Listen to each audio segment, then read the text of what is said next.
Hi guys, ഞങ്ങൾ ഇന്ന് പോകുന്നത് മാംഗ്ലൂരിലെ പനമ്പുരു ബീച്ചിലേക്കാണ് കേട്ടോ. അപ്പൊ മാംഗ്ലൂരിൽ നിന്ന് ഞങ്ങൾ താമസിക്കുന്ന സ്ഥലത്തു നിന്ന് കുറച്ച് ദൂരെയായിട്ടാണ്, അതായത് ഒരു അരമുക്കാൽ മണിക്കൂറുണ്ട് കേട്ടോ. അതുകൊണ്ട് തന്നെ ഞങ്ങൾ ആദ്യം ബസ് കയറി പോകാൻ വേണ്ടി ഞങ്ങളുടെ ഹോസ്റ്റലിൽ നിന്ന് പോകുന്ന വഴിയാണ് കേട്ടോ ഇത്. ഹോസ്റ്റലിൽ നിന്ന് പതിയെ ഇറങ്ങി ഞങ്ങൾ ഈ വഴി താഴെ എത്തി കഴിഞ്ഞിട്ടുള്ള മെയിൻ റോഡാണ്. അങ്ങനെ ഞങ്ങൾ ഇറങ്ങിയത് ഒരു ബസ് കിടപ്പുണ്ടായിരുന്നു. ബസ്സൊക്കെ കയറിയപ്പോൾ ഞങ്ങൾക്ക് ഇരിക്കാൻ വേണ്ടി സീറ്റ് കിട്ടിയില്ല കേട്ടോ. ഞങ്ങൾ കുറച്ച് നേരം നിന്നിട്ടാണ് പോയത്.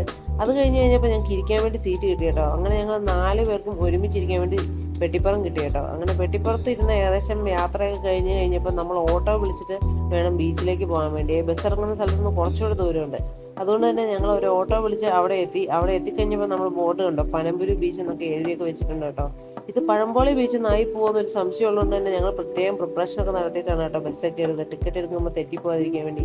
ബീച്ച് എത്തിക്കഴിഞ്ഞപ്പോൾ പതിവ് പോലെ തന്നെ ഞാൻ മാൽദീവ്സിലായതുകൊണ്ട് തന്നെ ബീച്ച് ഇപ്പം എനിക്ക് പുതിയൊരു കാഴ്ചയല്ല കേട്ടോ. ബീച്ച് ഞാൻ 24/7 കണ്ടുകൊണ്ടിരിക്കുകയായതുകൊണ്ട് തന്നെ ബീച്ച് എനിക്ക് വലിയ പുതുമയുള്ള കാര്യമല്ല. പക്ഷെ എൻ്റെ കൂടെയുള്ളവർക്കൊക്കെ ബീച്ച് ഭയങ്കര ഇഷ്ടമാണ് കേട്ടോ.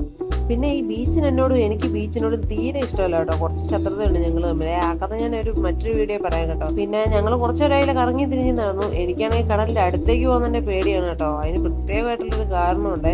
പിന്നെ കടലിലുള്ള കാഴ്ചകൾ ഇതൊക്കെയാണ് കേട്ടോ കാണാൻ. ഞങ്ങൾ ചെന്നപ്പോൾ ഏകദേശം സൺസെറ്റ് ആകുന്ന സമയമായിരുന്നു. അതുകൊണ്ട് തന്നെ നല്ല രസമായിരുന്നു കേട്ടോ കാണാൻ വേണ്ടി.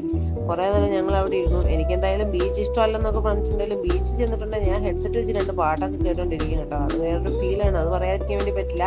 അങ്ങനെ കുറച്ച് നേരം ഇരുന്ന് കഴിഞ്ഞിട്ട് ഞങ്ങൾ ഓർത്ത് പതിയെ തിരിച്ച് നടന്നേക്കാം, പിന്നെ ചുറ്റുമുള്ള കാഴ്ചകളൊക്കെ കണ്ടേക്കാന്ന് ഓർത്ത് പതിയെ ഞങ്ങൾ നടക്കാൻ തീരുമാനിച്ചു കേട്ടോ. എനിക്ക് എപ്പോഴും കടലിനേക്കാൾ ഇഷ്ടം കടലിൻ്റെ സൈഡിൽ കൂടെ കാണുന്ന കടകളാണ് കേട്ടോ. അതെന്താണെന്ന് അറിയത്തില്ല, ഞാനൊരു വെറൈറ്റി ആളാണ് കേട്ടോ. എനിക്ക് സാധാരണ ആൾക്കാർ ഇഷ്ടപ്പെടുന്ന സാധനങ്ങളെക്കാൾ കൂടുതൽ ഇഷ്ടം അതിൻ്റെയൊക്കെ സൈഡിൽ കൂടെ കാണുന്ന ചെറിയ ചെറിയ സാധനങ്ങളായിരിക്കും. അങ്ങനെ നടന്നു പോകുമ്പോഴത്തേ കുറേ പേര് ഇങ്ങനെ ഇരിക്കുന്നത് കാണാം. കുറേ സാധനങ്ങൾ, കളിപ്പാട്ടങ്ങളൊക്കെ ഇങ്ങനെ കുത്തി വെച്ചിട്ടുണ്ട്. കുറേ ആൾക്കാർ പട്ടം പറത്തിക്കൊണ്ട് നിൽക്കുന്നു. ഇവിടെ വന്നു കഴിഞ്ഞപ്പോൾ ഞാൻ ശ്രദ്ധിച്ച് കണ്ടുപിടിച്ച ഒരു കാര്യമുണ്ട് കേട്ടോ. ഇവിടെ കാക്ക ഭയങ്കര കുറവാണ്. ഇവിടെ പരുന്താണ് ഏറ്റവും കൂടുതൽ. പരുന്തുകൾ എപ്പോഴും മട്ടമിട്ട് പറന്നുകൊണ്ടിരിക്കും കേട്ടോ. ഇങ്ങനെയുള്ള കണ്ടുപിടുത്തങ്ങളൊക്കെ നടത്തി കഴിഞ്ഞപ്പോഴത്തേക്ക് ഏകദേശം രാത്രിയാവാറായി. അത് കഴിഞ്ഞപ്പോൾ ഞങ്ങൾ ചെറിയൊരു ചിക്കൻ നൂഡിൽസ് മേടിച്ച് കഴിച്ചു. അത് കഴിഞ്ഞിട്ട് പിന്നെ വേറെന്തൊരു സാധനം കൂടെ കഴിച്ചു. ഈ 2 സാധനങ്ങൾ കഴിച്ചിട്ട് ഞങ്ങൾ പതിയെ ഒരു ഐസ്ക്രീം കൂടെ മേടിച്ച് കഴിച്ച് തിരിച്ച് ഹോസ്റ്റലിലേക്ക് പോവാണ് കഴിച്ചു. നാളെ നെക്സ്റ്റ് വീഡിയോ കാണാം ഗൈസ്. ബൈ.